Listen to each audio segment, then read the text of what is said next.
Ini hari Sabtu. Pemirsa, kebijakan pemerintah menetapkan kenaikan pajak barang dan jasa tertentu untuk jasa hiburan sebesar 40% dan maksimal 75% menuai pro dan kontra setelah pengacara kondang Hotman Paris Hutapea meminta kebijakan tersebut untuk ditunda hingga dikaji ulang. Kini giliran penyanyi dangdut Inul Daratista yang juga angkat bicara.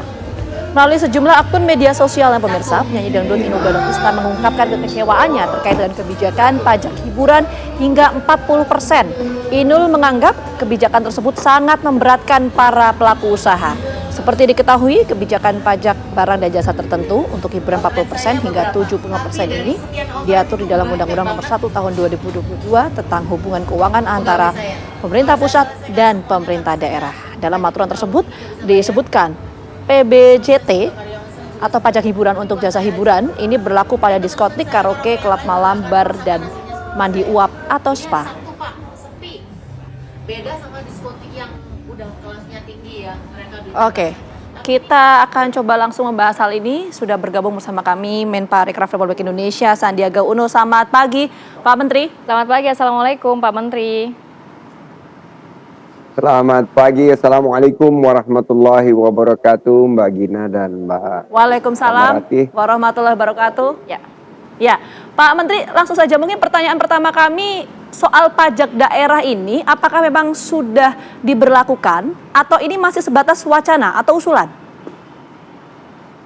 Jadi yang mendasari pajak tempat hiburan ini kan Direktorat Jenderal Perimbangan Keuangan dari Kementerian Keuangan bahwa kita mesti dudukkan dulu ini. Yang menjadi esensi ini adalah pembangunan nasional, ini harus berpihak kepada rakyat kecil. Dan memang pendanaan dari pembangunan kita 80% penerimaannya dari pajak.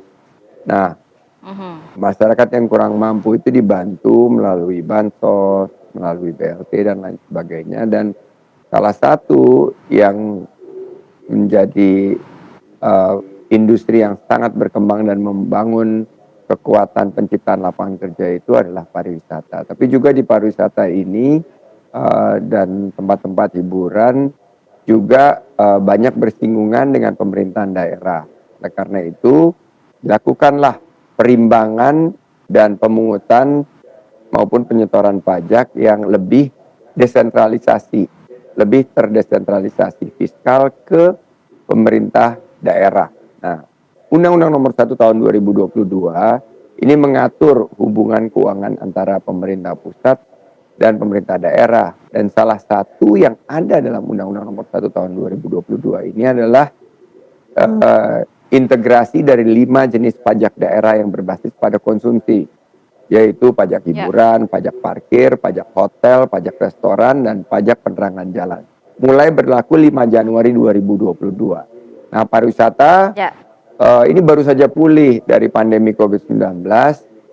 Anggapannya ini karena ini otomatis setelah diketok, ini akan 5 Januari 2023 akan diterapkan. Namun karena sudah diajukan proses pengajuan judicial review ke Mahkamah Konstitusi, maka kita harus bersabar, jangan terlalu kita berpolemik sehingga narasi yang keluar ini negatif. Tapi saya ngajak Mas atau Abang Hotman dan Mbak Inul ini kita ngopi. Kita lihat nih apa saja tempat hiburannya. Karena kalau spa ini nggak termasuk, jadi udah pasti. Bagaimana dengan karaoke? Nah, karaoke yang terus dikirimkan videonya oleh Mbak Inul ini apakah masuk? Nah, tentunya ini perlu kita duduk bersama-sama dengan pemerintah daerah juga sehingga terjadi kesinambungan informasi yang tidak menimbulkan polemik, karena kita tidak ingin sama sekali industri parekraf ini justru baru bangkit dari pandemi ini mengalami kelesuan jika pajak ini diterapkan. Baik, Pak Menteri, kalau berbicara mengenai kenaikan pajak 40% hingga 75%, angka tersebut didapatkan dari mana, Pak? Karena ada juga pelaku usaha menyatakan kenapa kenaikan pajak hanya 10% saja kalau bisa Pak, karena kan 10% untuk konsumen sendiri sudah dibebankan nantinya begitu ya, bisa menghilangkan konsumen, bisa mematikan investasi juga dampak yang akan dibayangkan oleh pelaku usaha kita Pak. Jadi pajak hiburan ini sesuai dengan undang-undang termasuk seperti makanan dan minuman, jasa perhotelan, jasa kesenian itu paling tinggi 10%. Nah, yang ada rentangnya 40 sampai 75% ini yang dikenal sebagai lebih ke high end atau yang lebih kelas atas seperti diskotik, karaoke, klub malam, bar dan mandi uap. Nah, inilah nilainya lebih tinggi karena aktivitasnya ini lebih menyasar kepada masyarakat kelas atas dan juga dari segi pajak ini tinggi untuk mengontrol, mengurangi dampak negatif dari gangguan lingkungan. Nah, kami menyadari penolakan pelaku usaha pariwisata. Kita ingin duduk, ngopi, ngobrol, bagaimana kita memastikan sepenuhnya kebijakan pemerintah itu berpihak kepada masyarakat kecil yang membutuhkan lapangan kerja. Karena pelaku industri pariwisata dan ekonomi kreatif ini menciptakan total 40 juta lebih lapangan kerja di Indonesia. Mari kita perjuangkan keberlanjutannya ekosistem ini agar positif, pariwisata dan ekonomi kreatif.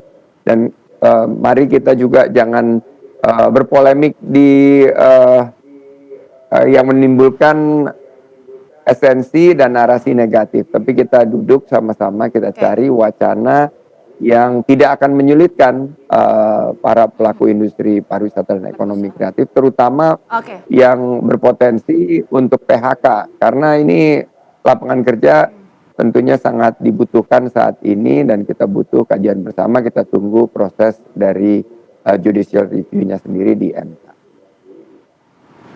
Oke, artinya Pak Menteri, kalau nanti mungkin kita akan bahas lebih lengkap ya soal bagaimana suara dari para pengusaha di daerah atau pelaku usaha di daerah. Tapi begini, kalau tadi Pak Menteri menyampaikan bahwa ini sudah ada landasan hukumnya ya, Undang-Undang Nomor 1 Tahun 2022, artinya ini apakah memang masih terbuka ruang diskusi antara pemerintah dengan para pelaku usaha, atau memang ini sifatnya sudah diterapkan, tinggal nunggu saja waktunya nanti kapan diterapkannya, atau seperti apa? Mungkin kita fokus dulu ke situ Pak Menteri. Ya, pertama-tama yang jelas yang disampaikan dan sudah secara lantang disuarakan ini adalah kenaikan pajak ini dirasakan memberatkan, terutama yang langsung berhubungan sama saya itu banyak sekali. Yang kedua, ini adalah bentuk desentralisasi fiskal ke daerah. Berarti pemerintah daerah juga harus dilibatkan. Kalau kita lihat kan mereka bisa menghitung dampak lingkungan dan dampak penciptaan lapangan kerja dalam wacana kebijakan ini. Jadi menurut saya selagi proses judicial review ini berlangsung, kita tunggu karena jika ini diterapkan tentunya akan mengancam banyak sekali kegiatan termasuk juga yang sekarang ada di layar. Itu memang kegiatan hiburan, tapi juga di belakang situ ada puluhan ribu, mungkin ratusan ribu lapangan kerja yang tercipta.